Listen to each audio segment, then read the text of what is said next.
This is Michael Woodward, and this is episode 70 of the jumbleThink podcast. T-minus 10, 9, 8, 7, 6, 5, 4, 3, 2, 1.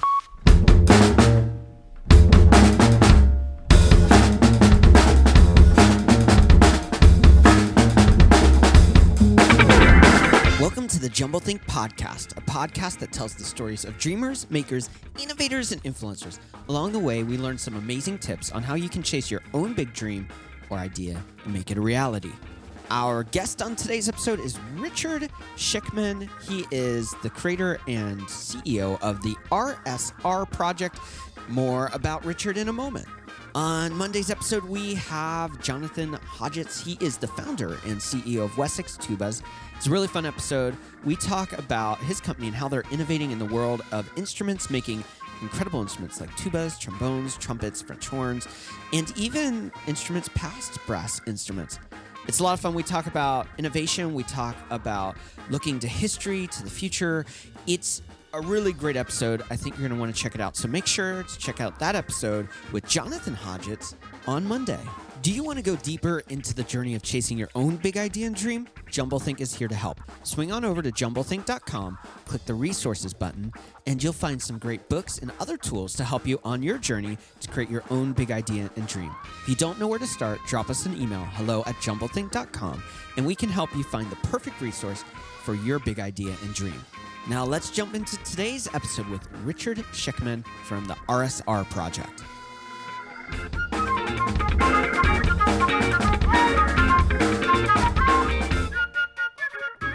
I am so excited about today's guest. His name is Richard Schickman. He is the creator and founder of the RSR Project. They create tribute cars to the 1973 Porsche 911 RSR.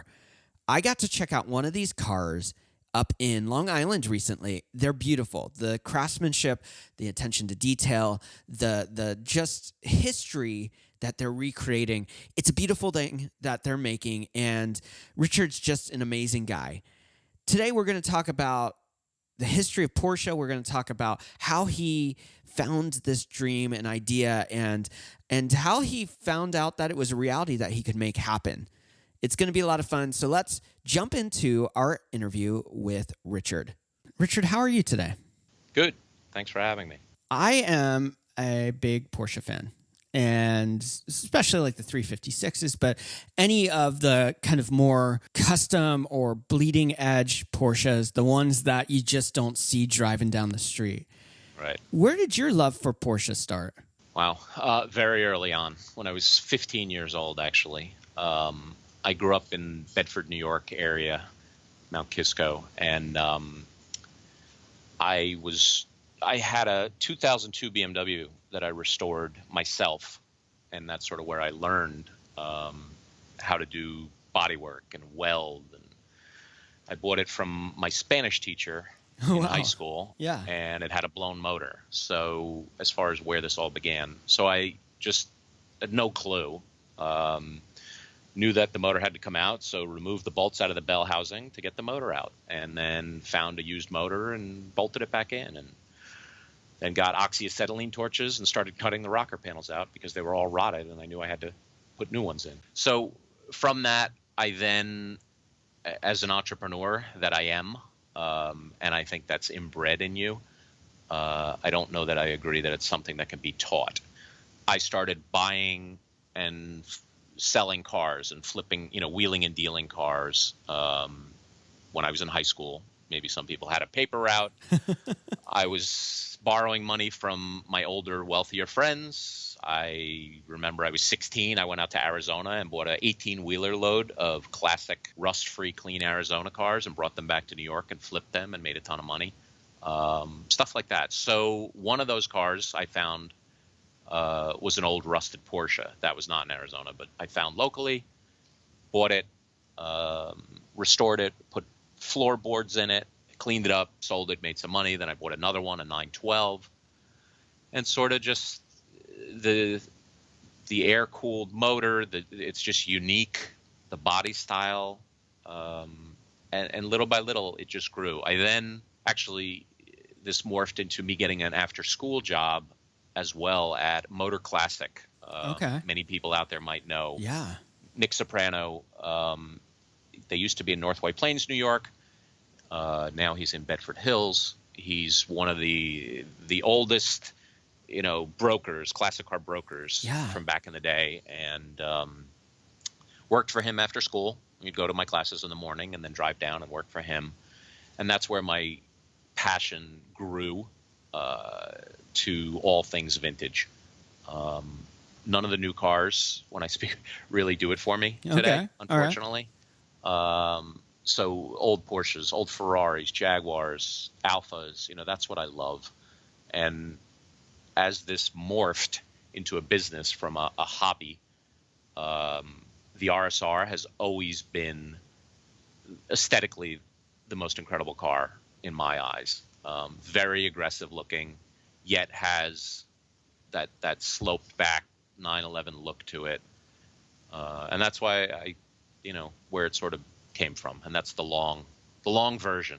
There's something beautiful about old design.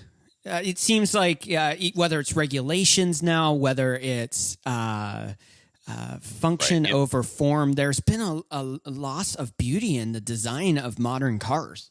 I agree.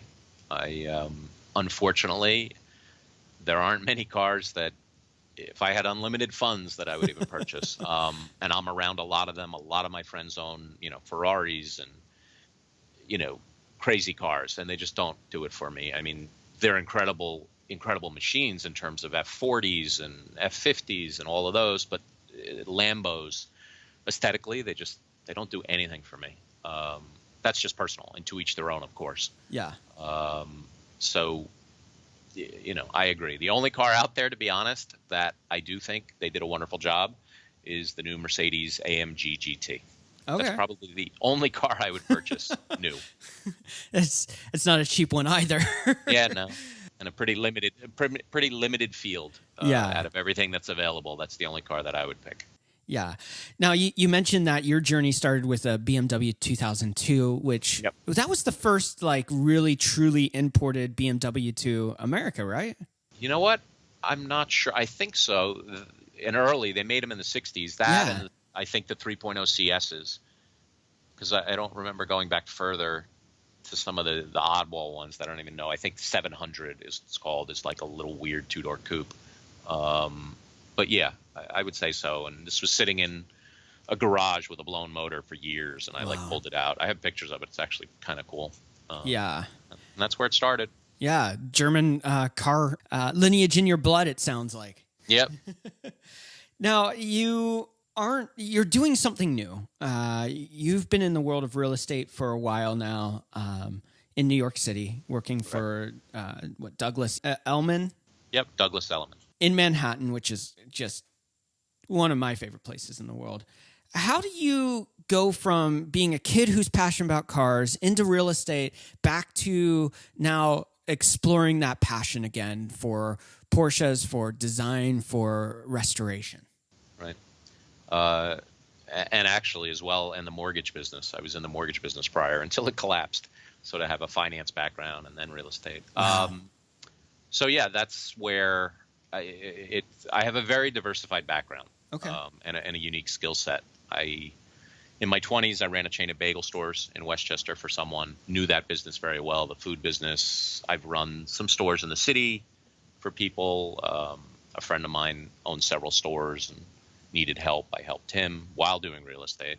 And then I was in the mortgage business for about 10 years until the financial collapse in 2008. When my income got down to nothing almost, I said it's time to make a change. So the transition to the real estate sales was very easy. I already knew the ins and outs of doing co-op deals and financing and, the process and title searches and things like that. So I went into real estate, was always had cars. I own some cars with a close friend of mine, and have always been, and he has a large collection. So always been around it, always loved cars. And we had, as there's stories out there that have been written, I had purchased a 67 912 Porsche. Yeah. And was going to cut the car up to build an RSR, which was my dream car. Well, and for some people, they're not going to realize that the 912 is different than the 911. One of the biggest differences is the engine size and style, right? Correct. The engine, it's got a 4-cylinder versus a 6-cylinder. And so it's kind of one of those cars that either you love or you hate based on if you're a purist of a 911 or whether you just like kind of that. There's something special about the 912 too because of its uniqueness. I think so. Yeah. Totally. I actually just acquired another one because I had sold, which I can get into after, but I had sold the white car to build the first silver car that we did, or I did, and always regretted it. It was a wonderful little car. The market was and is appreciating on them because people can't afford 911s anymore. The classic 911s are now 6 figures and up. Yeah. The majority of them. So people have dropped back to the 912s, which look the same but have a 4-cylinder instead of a 6. So I had been out in California at a Porsche event. There's a gentleman called Magnus Walker, who's a pretty well-known Porsche. Yeah, there's a little documentary about him and his journey of outlawing Porsches and everything like that. That's definitely worth watching. Yeah, so he hot rods Porsches in a similar, different type, but takes them and hot rods them up, and has become pretty well known. I spoke to him about what I wanted to do, and everybody told me do not chop up with the way the market's been in the past 10 years, I'd say 15 years with classic cars. Yeah. Don't chop up your all original 912 with a matching numbers, rust-free car. Just sell it and go buy, a shell and build yours. So that's what I did. And I found a car out in Utah that I purchased and did the first iteration, is that the word, of what was my vision of the ultimate car. Then someone saw it, offered me 6 figures for it, and a light bulb went off. That was sort of the aha moment, as they say. Yeah.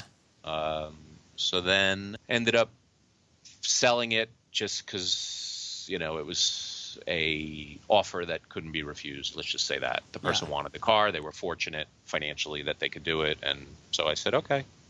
So then I went and built the Tangerine car. Yeah. Which is a beautiful car. It's one of my favorite colors. I watched the video and I'm like, that's like the perfect Porsche RSR right there.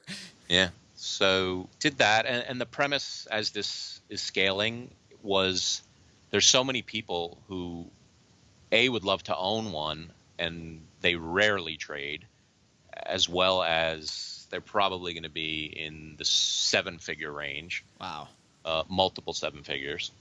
So the thought was to create something that it was priced within reason, if you can call 175 within reason, because that's what they trade for. Yeah. But to be able to get a completely refurbished, new motor, new transmission, all new interior for, that amount, to go out and do it yourself, which some people, and I've had this argument, will say, I can build it myself for, 100 or 125. Yeah. You can't, because it's taken me months to source the correct people who I work with, and the team that I have now, making these a reality took a lot of kissing frogs before I found the prince of the steel flares have to be welded on. I mean, it's very involved. So there's craftsmen, and the interiors are have to be tweaked and hand done, and it's just very involved. So with all that, I hear nightmare stories of car owners who have cars in the restoration shop for 2 years, 3 years. Wow.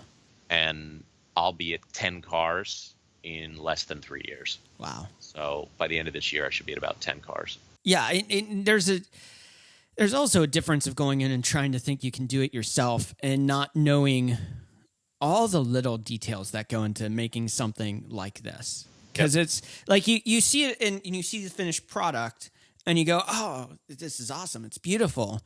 And it looks like this should be simple. We change the bumpers, flares on the back, we do this, we do that, and change out do higher end seats. We put the duck tail on it, the wing on the back, and it's an RSR, right? And it's much more detailed than that. Yeah, it takes a lot. It's a lot of work, even on my end with orchestrating and coordinating, and you know, I'm doing 3 simultaneously right now, and it's it's a lot. Yeah. Now, you mentioned Magnus Walker. There's also the Singer Porsche stuff out there, Porsche stuff. Yep. Tut Hill, LA Workshop 5001. And there's this real argument about the purists who say, keep the car as original as you can. And those who say, let's modify these and make them new and fresh again. Right. You're obviously in the camp that is creating something new from something that's old, bringing new life back into these cars. What's your interpretation? What's your thoughts? What is your answer to those purists who say, right? I get it on the. It's funny, as this has grown, and now I'm approaching, I think, about 10,000 followers between Facebook and Instagram, and I'm very engaging. And it's me, and that's it. Yeah. Doing the marketing and doing everything. And so I answer every night. I'll spend a half hour. There's people from all over the world asking questions. Where can I get the seats? How'd you do this? I love your work. But there's also people who say negative things. And I've been told and taught from some social media people that I know, don't engage them. So as far as the purists, this is sacrilegious. You don't do this. And it's a fake, and it's not even a real car, or what they might call an air car. Yeah. In the automotive world, the high end, someone who takes parts out of the air and builds a car, like in the Cobra world, you'll hear that, oh, it's an air car. Yeah. Meaning they just created it. It's to each their own. If you're a purist, this isn't something you want.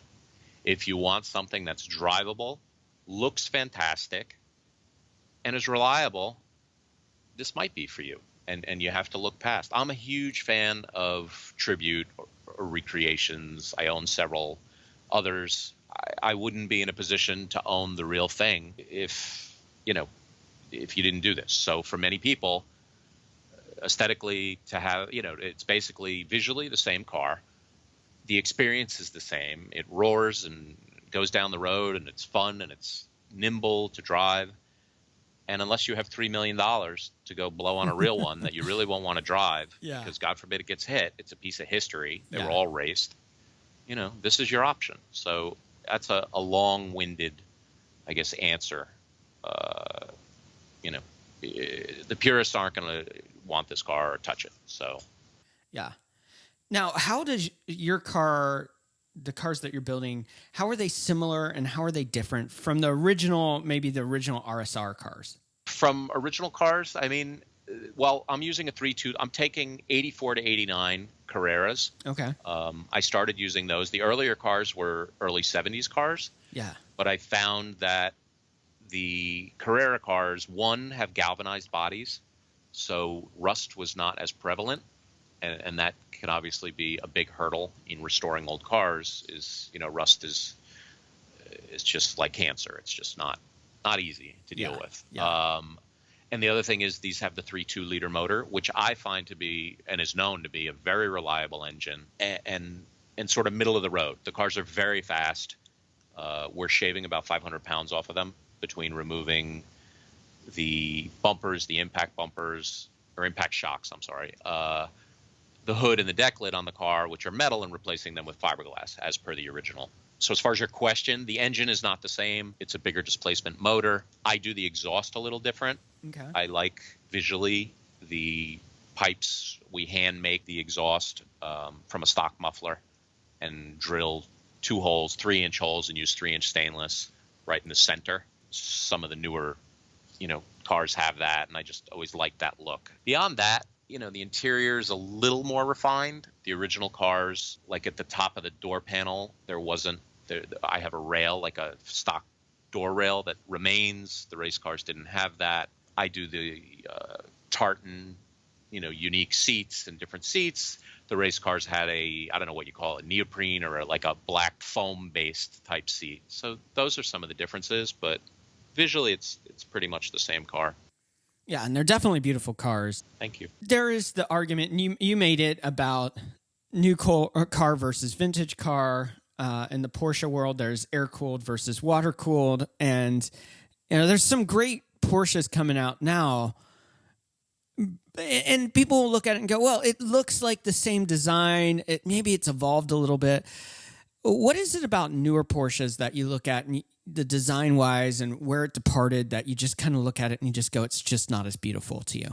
Correct. I wasn't sure which way I was supposed to head or we were heading because I'm not a fan. I think the new cars are too big. Yeah. The new 911, they're big cars. They are, yeah. I love the fact, also the history of the company and, you go way back to the Gemund cars, yeah. Some of the ones Seinfeld owns. The 911, as you said, you like 356s. I'm not as big a fan of 356s. They're sort of, I don't know, little goofy looking, but to each their own. Yeah. The 911s, it's amazing that it's the same style in essence for 50 plus years. But yes, like you were saying, the new cars with impact bumpers and safety and just aesthetically, it's just not as aggressive looking. Right. When these cars are set up and the suspension's set up properly and they have a little bit of a rake to them, meaning when the front sits lower for people who might not know, I guess I should explain what that is. They just, with their big tires in the back and a little smaller in the front and having the correct rake and setup, they're just amazing looking cars. I don't know what it is. Yeah. I don't know what it is about it that draws me or it has such a huge following, as and many people, all over the world. They just hit it right. It's an amazing car, and I've been fortunate to own some and now start building them for people who, it's starting to become all over the world. I'm getting inquiries and several. I have one in San Francisco, one in Chicago. I have one that's going to Boston for clients, and it's great because the interaction I enjoy as well with the clients. Fortunately, people who can afford to purchase one of these cars are usually successful, like-minded individuals, what I would call a business professional or a sophisticated person.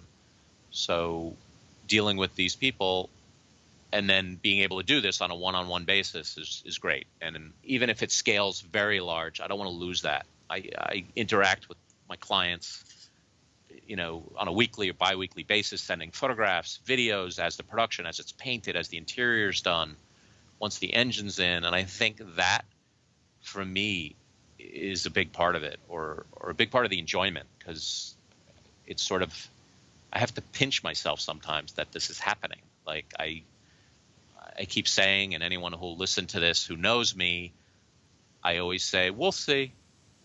We'll see. And I'll be at 10 cars. Wow. By the end of this year. So when you talked about your clientele there, the kind of person that appreciates your car, which anyone who doesn't needs their head smacked. Thank you. It's a pretty incredible car. What is your ideal customer? What do they look like? And how do you, these people, as they find out about you and they compare like what you're doing versus what Singer's doing or what LA Workshop is doing, why are they connecting with you over some of these other brands? And because you are doing something that is truly special. Thank you. And I guess that still isn't ingrained in my head. And as I keep saying, anyone I talk to, and they're like, oh, this is so awesome. I'm like, we'll see. That's my answer. Like, I don't know where it's going. Yeah. The cars I'm doing are nothing even close to what Rob is doing. I know him. We've spoken, and it's a different client as far as your question. Yeah. I think a lot of people, he builds it. It's an incredible car. It's a piece of jewelry is what I say. Yeah. They're stunning. I don't know if you've ever seen one in person. And the ones he's building are pulling from a little bit of a later pull than what you pull from too, right? He does them they're on 964 chassis. Yeah. So they're what, late 80s, early 90s? No, 90s. Yeah, okay. Early 90s cars. Okay. But he's, doing a carbon fiber. Everything is carbon fiber except the doors. He's having, very high-end engines built, and it's a different clientele. I have had situations where people want something and they can't wrap their head around the price point of some of the other cars out there, let's say.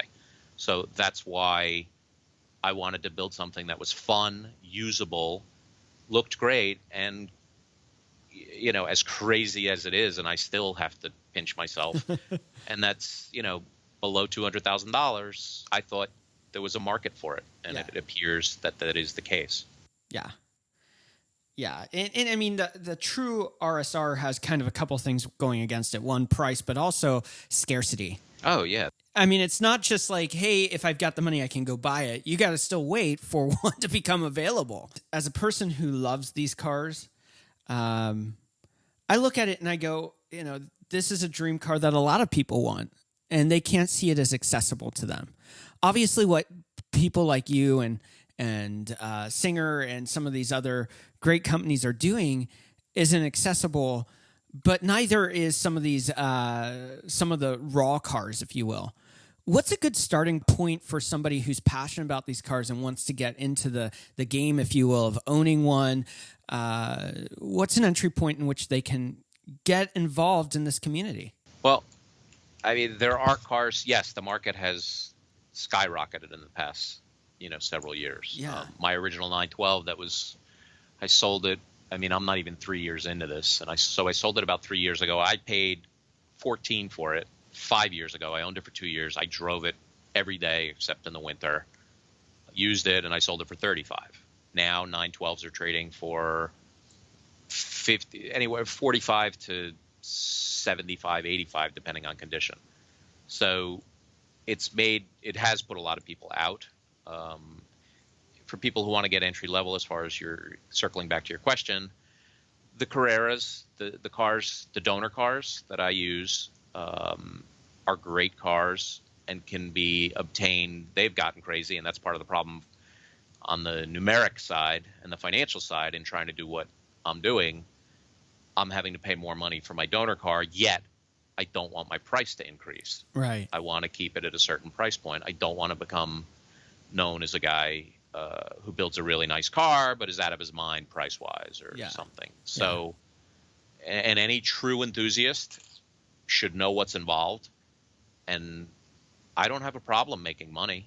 There's nothing wrong. If you want to go out and find all the vendors and find the right body people and source everything, and maybe you could save a little bit building one, but not a lot.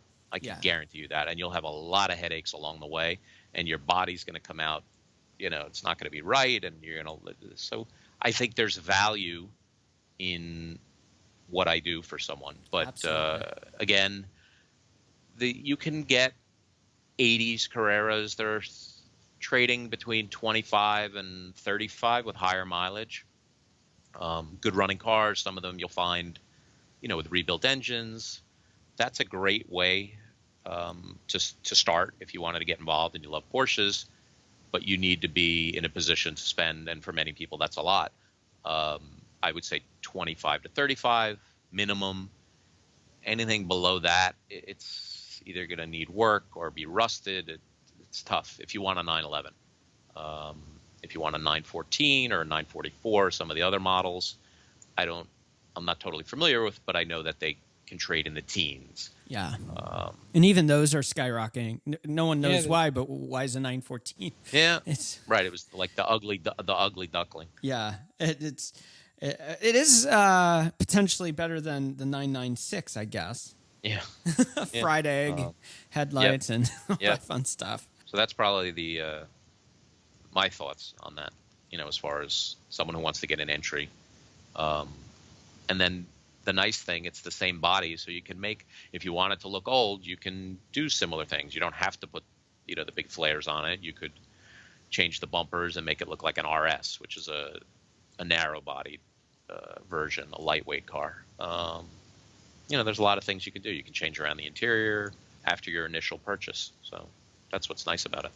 The RSR project, where do you want to take that, and where do you go from here? That's a tough question. I don't know, and everybody in business, which I'm all business, and people again who know me or hear this, I love it. It's not, I love working, and I'm not very good at relaxing. And I went to the beach this weekend with my wife and sat for 4 or 5 hours, and that was tough, but it was okay. But normally she'll lie on the beach and I'll go out for a bicycle. I cycle. So I'll go out for a 30 or 50-mile bike ride while she lies on the beach. So, you know, the normal business term, you know, where do you want to be in 5 years, or where do you want to be in 3 years?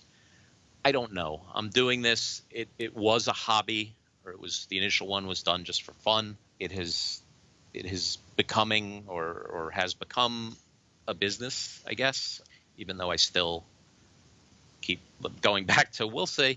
If I could do 6 to 10 cars a year, which I know I could relatively without too much pain, I'd probably be happy with that. Okay. I don't know that I want to mass, because then you lose the one-on-one. Because if I start hiring, you know, people to answer the phones and follow up with clients, which is fine, and there's other people who have that. I'm not, for me, in anything in business, I have another business I'm getting involved in, and it truly is not all about the money. Right. That is not, especially with this is passion driven. It's the architecture of business that I love, truly.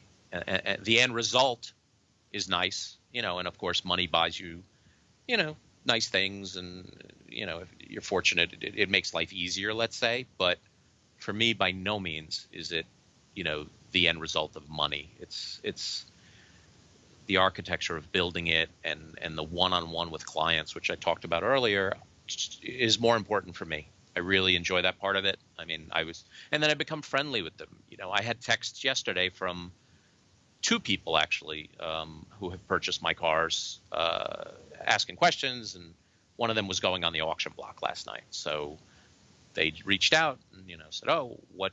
One of them said, "What auction house?" And then someone else out in Washington State, you know, had some comments. And having that engagement for me is just great. Like, to build these relationships and deliver a product to someone, which is, in the end, it is. I mean, it's become a business. It's a product that I'm creating, and to be able to deliver that, and people say I love it, and, you know, get comments at car shows, and I don't know, it's a pretty neat thing. And there's a special connection there of being able to hear the pulse of what people think and feel, and the industry as a whole being able to be a part of that. There's something special about that too. Yeah.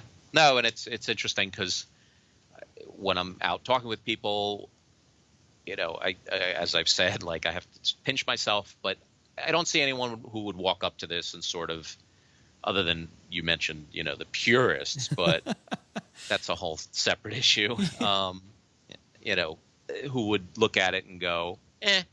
You know, even like with you know, Rob's cars or Rod Emery, you know, they're works of art. Yeah.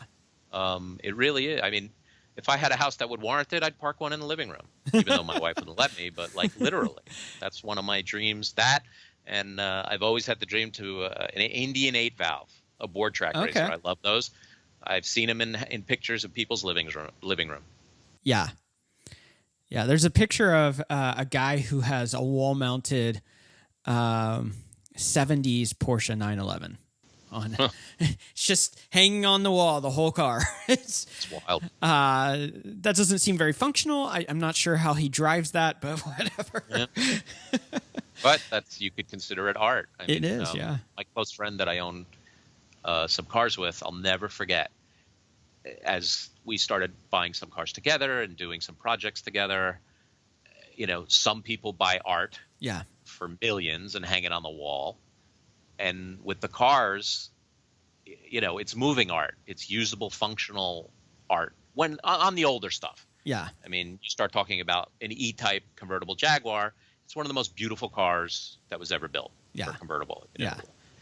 You look at some of the old Maseratis, which I love, the A6 GCS. For anyone listening, you can Google it. It's probably one of the most beautiful cars. Lamborghini back in the day, and I'm not a fan of Lamborghinis at all, except the old stuff. The 350 GT is probably one of my all-time favorite cars. They're just stunning. So, you know, they have become art, and the prices are reflecting that. I mean, you have Ferrari GTOs trading for $50 million. Wow. Yeah. Which are beautiful cars. They're absolutely stunning. I saw a tribute version of those out in California. GTO engineering. Yeah, and I walked by it, and, you know, as you're walking at a car show, there's a lot of times you walk through and you're just like, okay, Especially when you see, a lot of the same Mustang over and over again, or Camaro, and you're just kind of like, same thing, different paint scheme. That's about the only thing different between these cars. And then all of a sudden that's sitting there and it's just like, whoa, what did I just pass by? Right. Yeah, no, and I have lots of friends who love muscle cars, and that's a whole nother sector. But, I go around, like, I can only look at car shows, and I go all the time, all summer. I fly all over the country.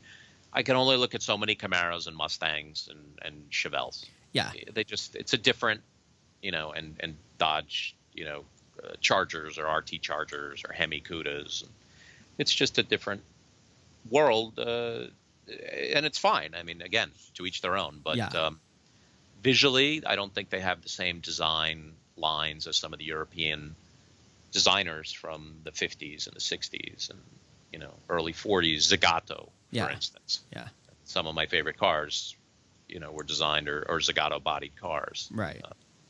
So. And there's a scarcity in the States with a lot of these cars, probably in Europe too, but that you just don't see them as much. So when you do, it's something unique.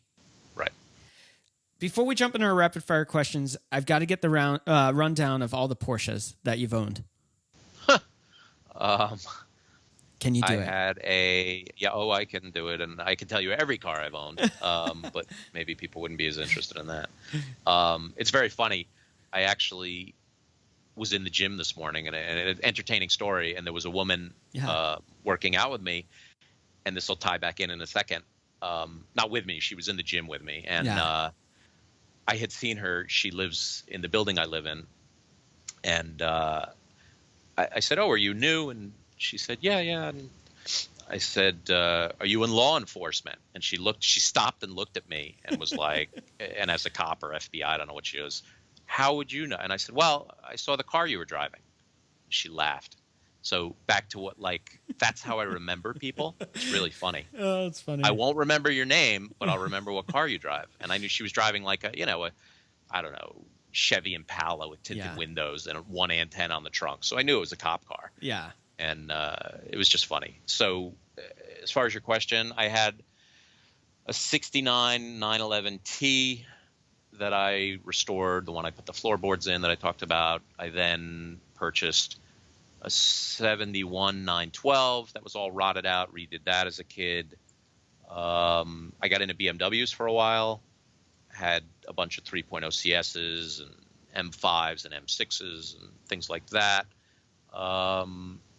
When I was in the mortgage business and started making some money, I had a Beck 550 Spider with my friend that I talked about. Yeah.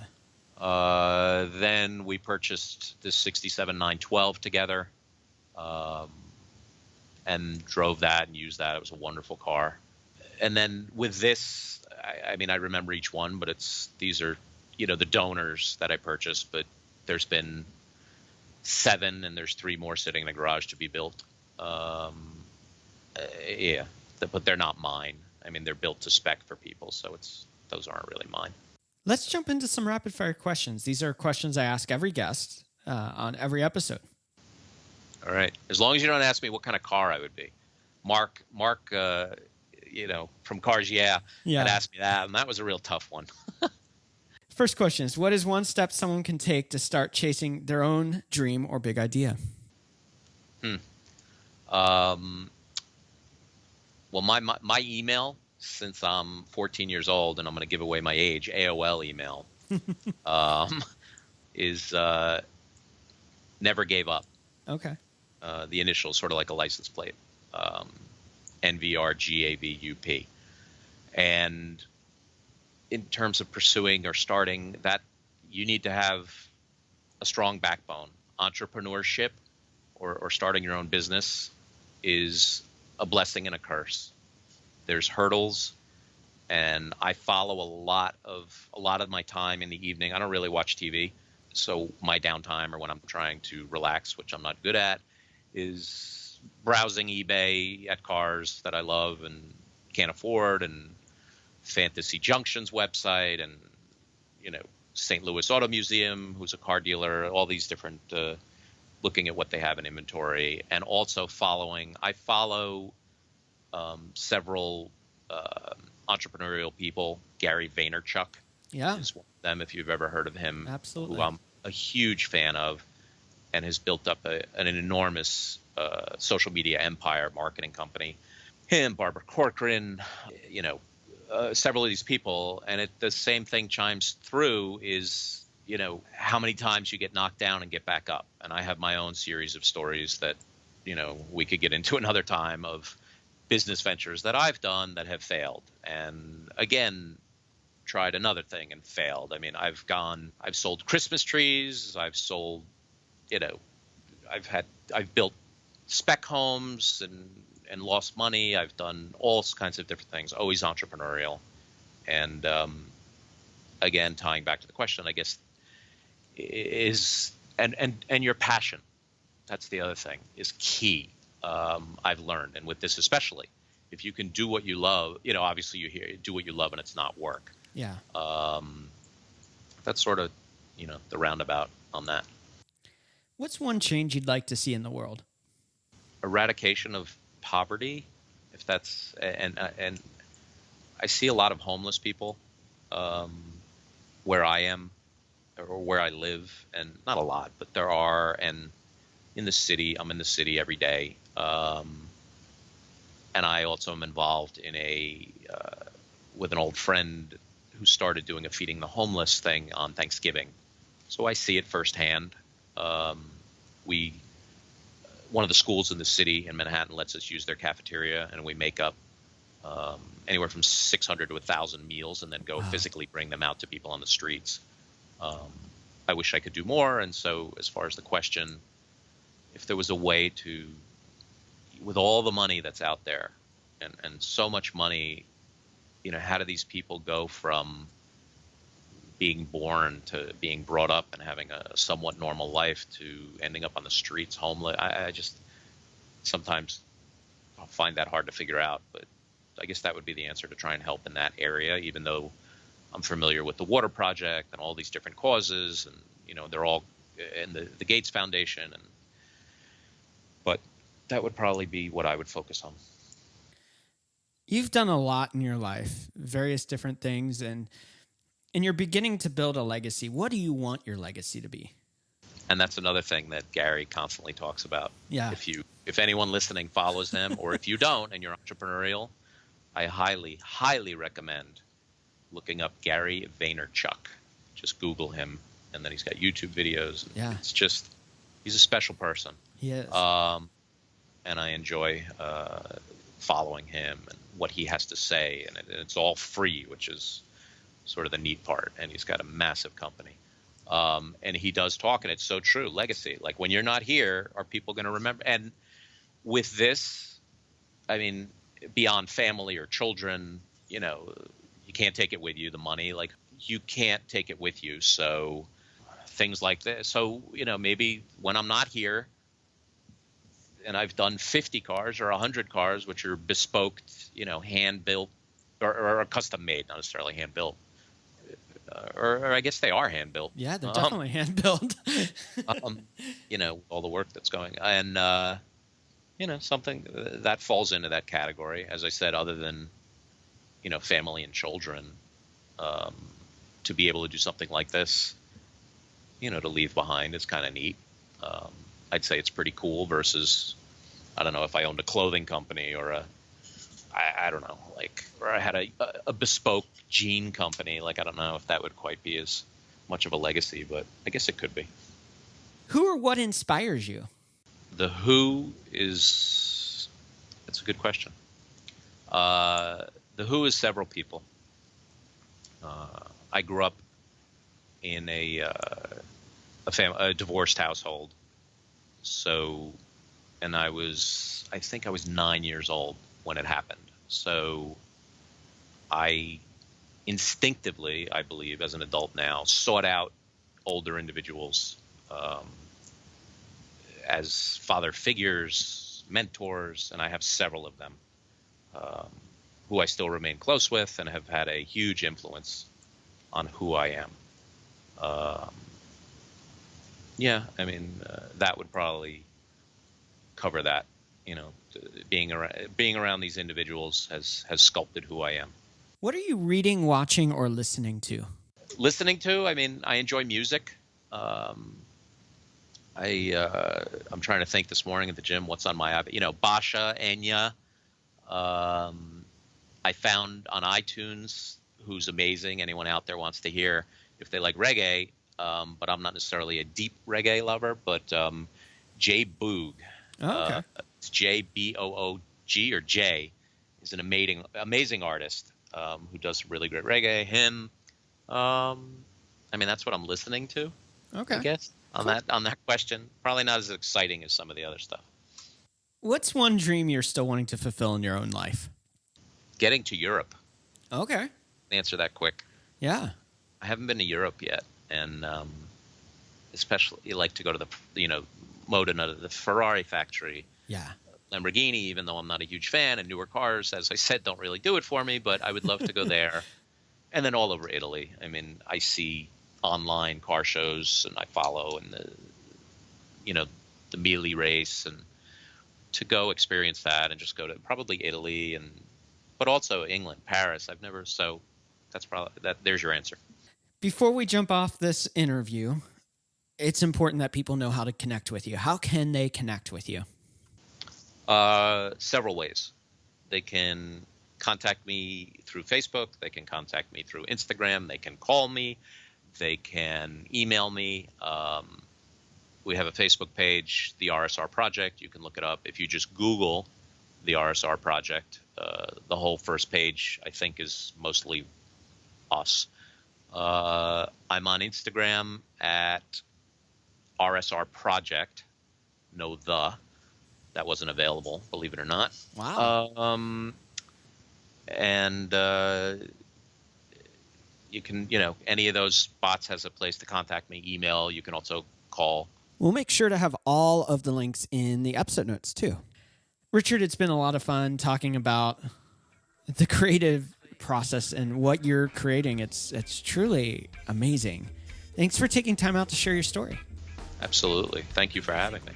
Once again, I want to thank today's guest, Richard Schickman, for being on to share his story and passion around the RSR project. It's a really cool project, and make sure to swing on over to those episode notes. You'll find some pictures of his cars and what he's creating. On Monday, we have an incredible guest. His name is Jonathan Hodgetts. He is the founder of Wessex Tubas. They, of course, manufacture tubas, but they also make French horns, trumpets, trombones, saxophones, and a large line of instruments. They are looking to the past and the future for innovation in the world of musical instruments. They're also innovating on how you can bring more affordable instruments to the masses. This episode's a lot of fun, so make sure to swing back on Monday to check it out. jumbleThink is more than just a podcast. We want to help you dream that dream and make that big idea a reality. We, of course, do that by sharing stories of others who have innovated through the podcast, but we also have an amazing resource page on the jumbleThink website. It gives you some resources like books and tools that will help you on your journey of chasing that big idea and dream. Swing on over to jumbleThink.com and click the resources page to find out more. Thanks again for tuning into the jumbleThink podcast. It is a privilege to have you along for the ride. I hope that you've really been encouraged and you can learn some amazing steps on how you can chase that big idea, chase that dream, and create the world you want to live in. Vous êtes une autre personne. Les mères de famille, les enfants, peuvent également prendre un moment revitalisant dans quelques mois.